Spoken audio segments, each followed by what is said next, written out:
All right, so now I guess we're moving on to the C compilers now that Ethan showed you roughly how to program in C. So the main outline is, so we're going to be talking about like what is a compiler, the compiler walkthrough, just a quick little demo in the Q&A. So firstly, what is a compiler? So just a compiler, it's also sometimes known as a tool chain, as Noah mentioned. It's just, it's a set of tools that will help you, turn high-level language source into an executable, right? It's just something that turns, this into something you can actually run on a machine. So, if we try to like look at it in more detail, so we have the C files. So as Ethan said, they're called source files. And you will run them through the compiler. It has, 4 steps: a preprocessor, a compiler, an assembler, and a linker. And then by the end of it, you're going to end up having an executable. An executable, the name is kind of self-descriptive, but essentially it's something that will run on the machine it was intended to run on.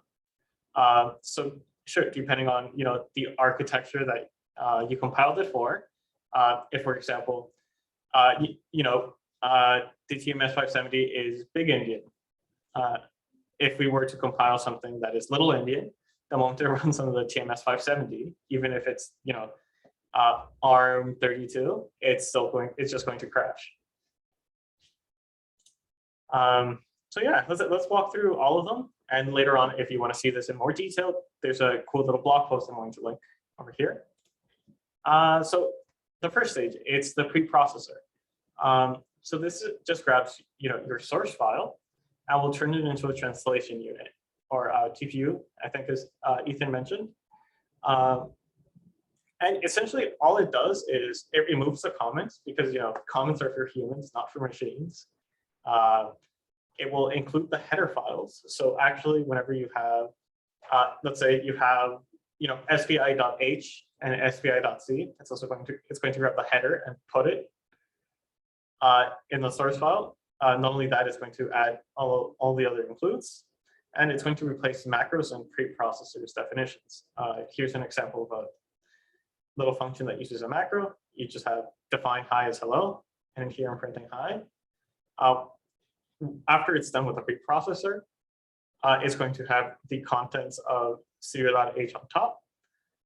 It's going to have hello, because it's going to just essentially replace this. And you can have more complex things in macros than just, a simple, hi, hello. As Ethan mentioned, you can have like quite complex functions. And if you want to do this, and we're going to run this in the demo, you just run GCC, which is the C compiler I'm using, dash uppercase E, and then whatever files you're doing. So after we have a translation unit, it'll go to the compiler. And essentially what this does is it generates assembly code.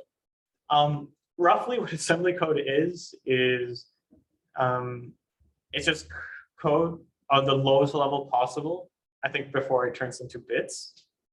I don't have a better definition for you, but essentially it's quite low level. And it's CPU specific, so different CPU or MCUs or architectures will have different assembly instructions. And the command to get it is just GCC dash uppercase S.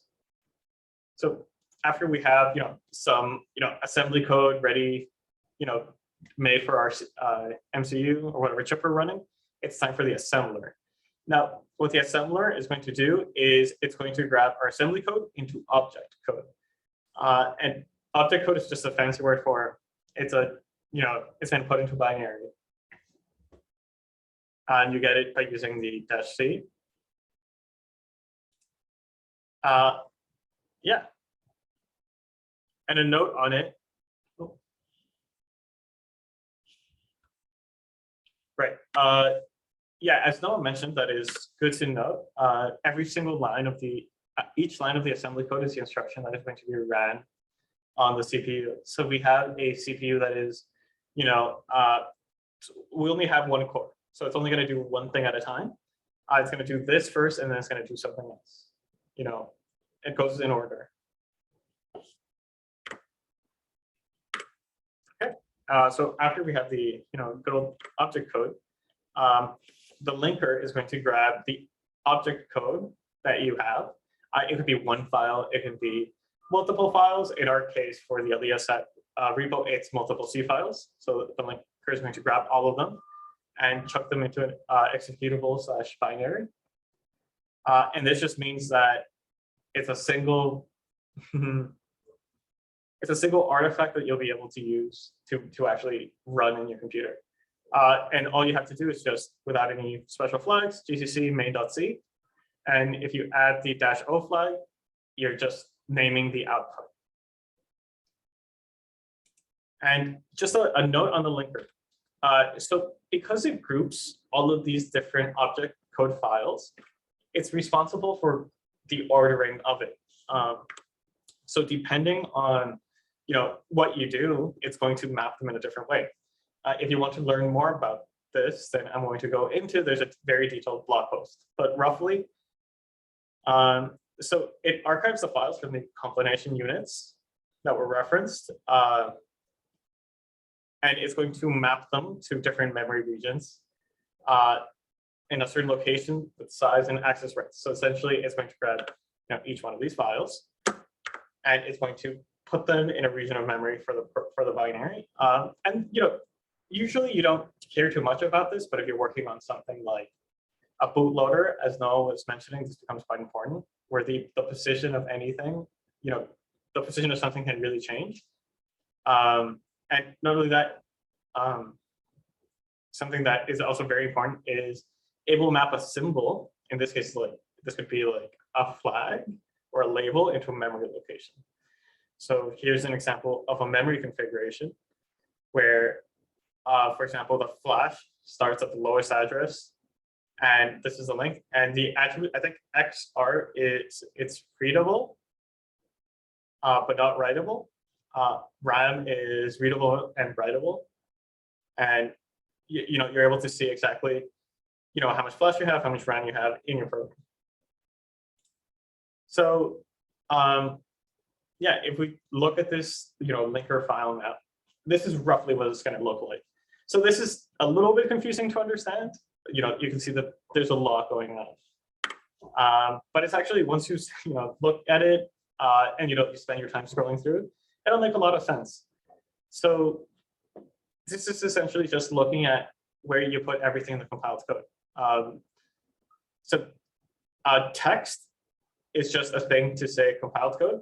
There's other different labels that you would see depending on what your application is, but for now, usually we're just going to see .text.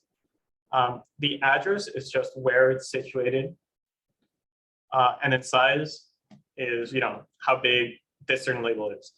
So for example, this is an interrupt vector, right? So this is for the startup ISR vector, and you can see it starts on this address 1000,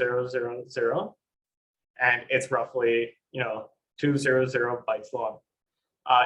If you add this address plus the size, you'll get to the next label, and this is just some output file, and then you're just going to start seeing other output files. So 1200 plus 40 is 1240, and this keeps going forward, right? If you have 40 plus 74 in hex is going to be B4.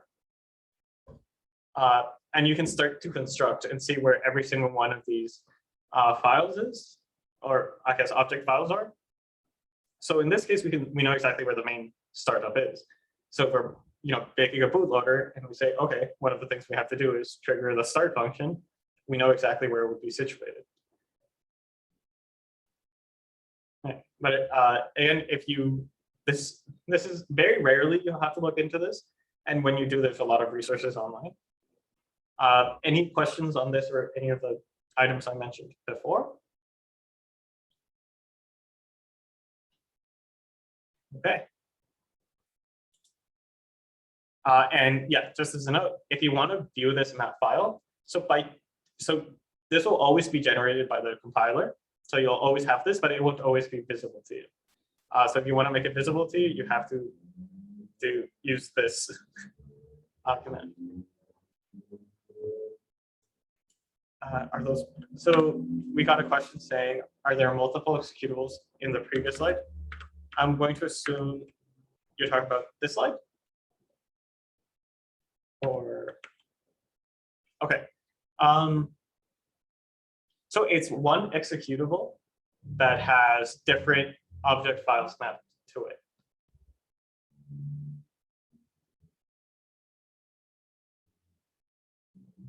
And I guess they're not exactly executables, they're just functions that you can call.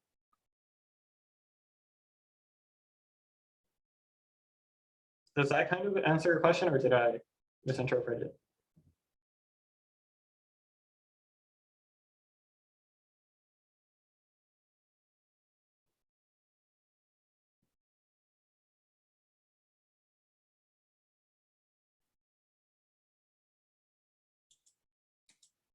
Oh, awesome. Okay.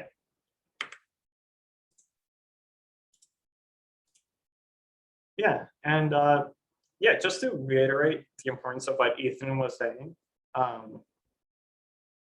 So the linker is in charge of grouping stuff together and making sure that it can map object files in areas where they can access whatever external functions they need to. It sets the permissions and it sets the boundaries for it. So sometimes you will have some bugs where you try to compile something that's going to say, hey, this thing you defined, and you're calling in another C file, I can't find it. So it's going to give you a compile error. And oftentimes this is because you're either using static run, and static has different uses for functions. So if you preface the definition of a function with static, it's saying that this only exists within its own translation unit. And just to reiterate, a translation unit is a source file that has passed the preprocessor. And unlike external, where a function is defined in one translation unit and used in another. So, sometimes you have like these files where they're only constants, right? I think this is a very common behavior in Python, where you just have like, oh, here's my constants file. If I ever need to reference them, I'll just import them. This is usually what it'd be used for. You would use the external one, but static is just, if you have a very common function like print print telemetry or something like that, you can add static in every single one of your files and you won't get a C compile error saying, hey, you're redefining something that has been defined in another file. But if you add static on a local variable instead of function, this is going to make the variable persistent across function calls, and it's only going to exist within the function. So this is very interesting. So, usually if you have a global, you define a variable outside of the function, right? And then this will exist outside of it. But if you have a function inside and then a variable, usually that variable is scoped and will only exist while you call the function and it exists. But if you add static in the middle of it, this is going to make it a pseudo global where it's only going to live, well, it's only going to be reachable from within the context of the function that it was defined in, but it's never going to, be removed by the either garbage collector or, by whatever the programming language is. So yes, you can kind of think of it as a global variable that is only accessible to one function, and it's very good for saving state. So if I have a function that tell me every single time it got called, you would use this because nobody else cares. So you would use something like this, and it's very good for saving state. All right, and now we can go on to the demo, unless there are any questions.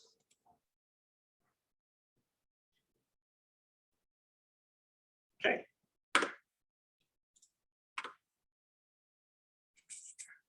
Cool.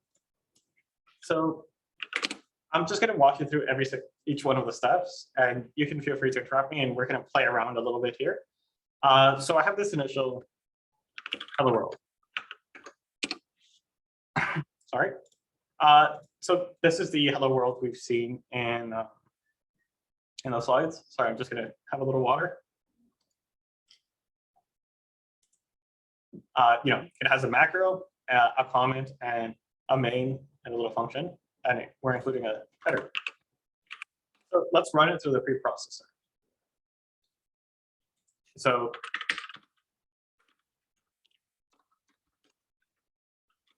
we're running it with the uppercase E flag. And, let's give it an output file. So usually the convention is, if it's a translation unit file, it's starts with the extension I. I don't know why, but this is convention. So after we compile it, let's look at it a little bit. As you can see here, there's a lot going on. We have the name of our original source file. It's saying how it was built. It's giving, this is the path to my local compiler and all the different, where I have the libraries in.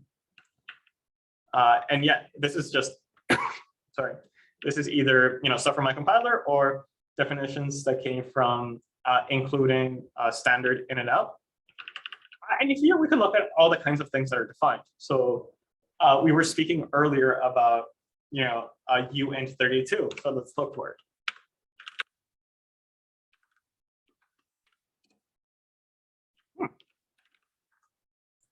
You didn't include student, so you probably don't have it.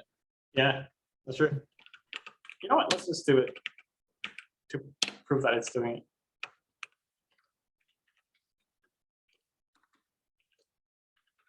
It's just standard in. Yeah, .h, yeah.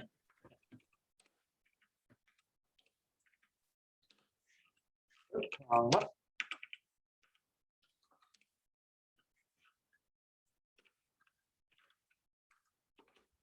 So as you can see, it's over here. And it was included in our file because essentially, if we're going to compile something and run it, it has to be self-contained. So if we move the binary around in our computer, it should continue working within that context. But then now we're thinking about, okay, but where's our actual code? Usually it's at the bottom. I'm impatient, so I'm just going to go all the way to the bottom of the file. And this is roughly what it is. It's telling you, oh, okay, this is the name of it, and here's your function. As you can see, the comment is gone, and the macro has been replaced. So where I had hi has been replaced with hello. Cool. So now that we have that, yeah, now that we have our TPU, let's run this and get some assembly code.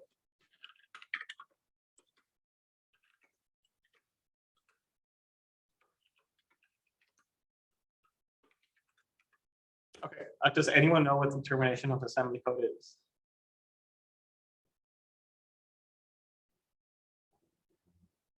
I'll give you a clue. Oh, okay, nice. Yeah, it's S. If somebody can tell me why it's the case, I would like to hear it because I don't know. One thing to be aware of is it's often also .asm for some embedded projects. In the CDH code base, there's some .asm files that have assembly code. Right.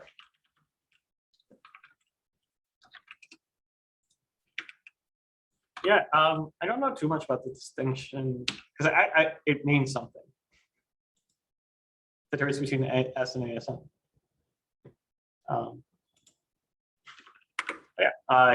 Yeah, here's some assembly. We have some labels. We're pushing EBP, so I think this is the stack register. ESP and EBP are defined. I don't remember this from my compiler course, but essentially, you can see here, each one of these lines is an instruction that the compiler will run. For example, this one, you're calling the printf function. And as you can see, it's not that much. We had a very big file that got turned into not a lot.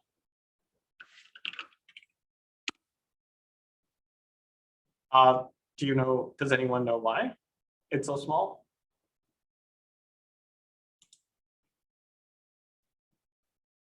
Okay, so I guess the compiler, or I guess in this case, whenever we turn something into assembly, it doesn't actually care about all the other libraries you have. That's why whenever you're compiling something, you still have to link libraries, because the linker is the one that grabs all the associated things and groups them together. So if you try to run this assembly code, you'd have a very rough time. But if you run it through the assembler, it wouldn't be so bad. So let's try running the assembler. So the assembler are the .o files. And usually, it's a .o file when you open it, and it looks like this. And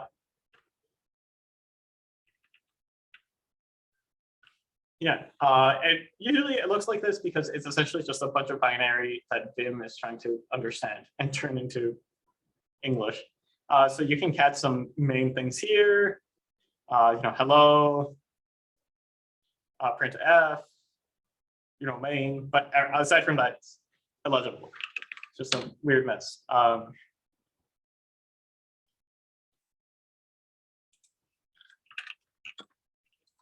Now that we have this, let's look at the linker. And this is usually what most people do. Whenever you're compiling something, you only care about, your executable program. So if you just run it without any flags, it's going to run all the steps. So all the 4 different steps, and it's just going to give you an executable.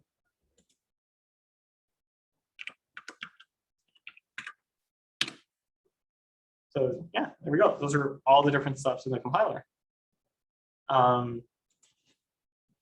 Yeah, any questions here?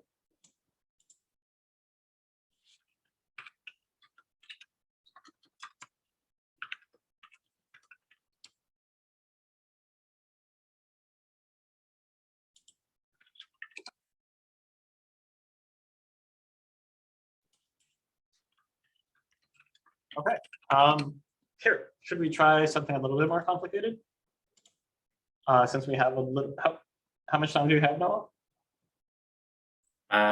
Let's say 5 minutes. Okay. Sure, I'll answer the question and then we can try a little bit more complicated stuff. Would you get an executable if you just ran GCC hello world? Yeah.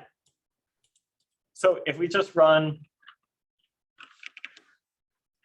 this is an whenever you run this, you will notice that it's green and it has a little star. It's because it's an executable. The .exe is only because I'm running on Windows. If you were running on a Linux-based machine or even Mac OS, it would just be hello world.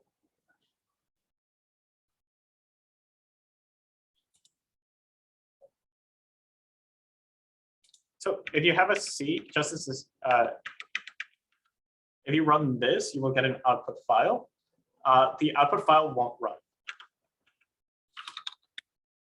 It's machine code, so it'll try to run binary, but then you'll need something to have it, and the linker won't have linked to the relevant libraries, so it won't really do much. So this is why whenever you have a bunch of .os, you have to group them together sometimes.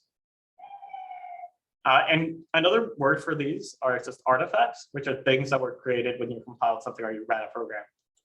So yeah, let's do a quick little hello world example, and we're going to do it with math.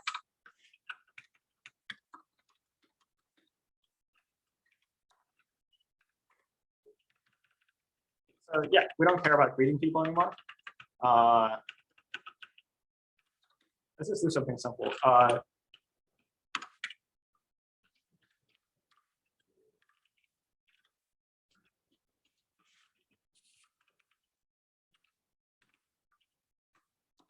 So this is just, say you're going through bit matching and you're too lazy to care what the number is.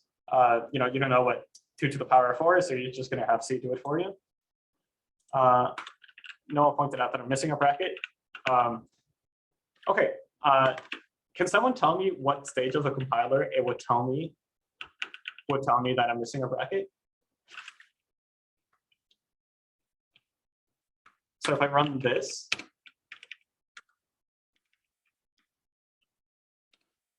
oh.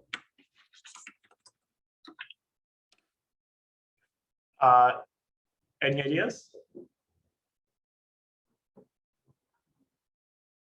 Yeah, so this would be during compilation. If we run it and then it crashes while it's running, that would be runtime error. But this is a compile time error. So the specific stage that this would be happening would be the preprocessor. This is running through everything and then checking that everything follows the specific rules. So let's just fix that real quick. Okay. So now we need to run it. So, oh, right. Okay, I have fancy. Yeah, okay. Usually you would have to link this in the library, but my my tool chain, I guess, must have math included. But sometimes you will run something and you will have to include something like, say it didn't work. So we would have to include that -L flag, which is a library, and then we would reference the library. Okay.